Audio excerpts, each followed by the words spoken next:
নমস্কার বন্ধুরা, চলে এলাম ফুলকপির পকোড়া নিয়ে একবার নতুন একটা রেসিপি। তো আমি এখন তৈরি করছি।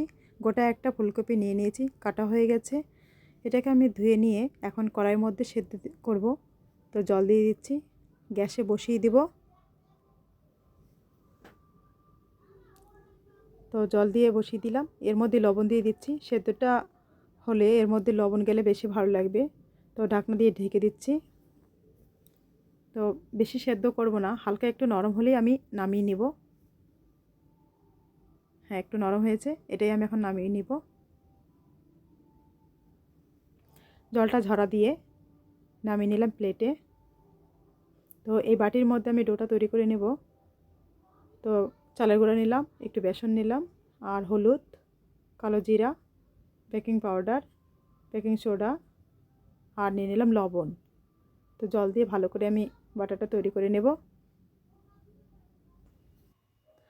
ডোটা আমার তৈরি করা হয়ে গেছে। তো সেদ্ধ করা ফুলকপিগুলো দিয়ে আমি এখন মাখিয়ে নেব ভালো করে। বেশি দেব না, অর্ধেকটা করব, আর বাদবাকিটা পরে করব।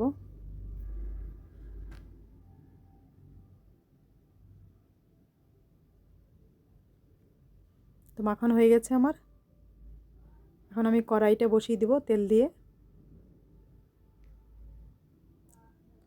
ও আরেকটা জিনিস আমি ভুলে গেছিলাম, লঙ্কা বেটে রেখেছিলাম, সেটা দিতে ভুলে গেছিলাম। তো এখন আমি লঙ্কাটা দিয়ে দিচ্ছি।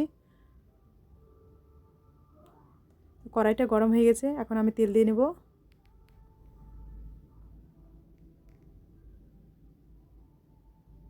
তেল গরম হয়ে গেছে, একটা একটা করে দিয়ে দেব।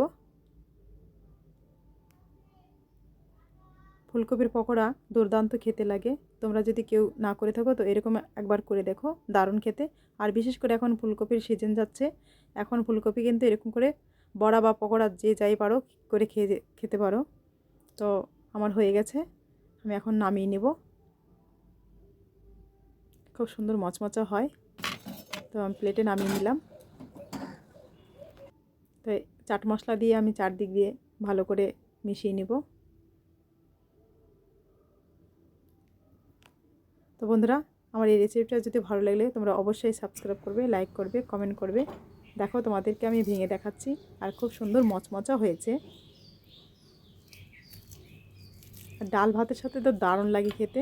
তো বাই বাই, টাটা, আবার দেখা হবে।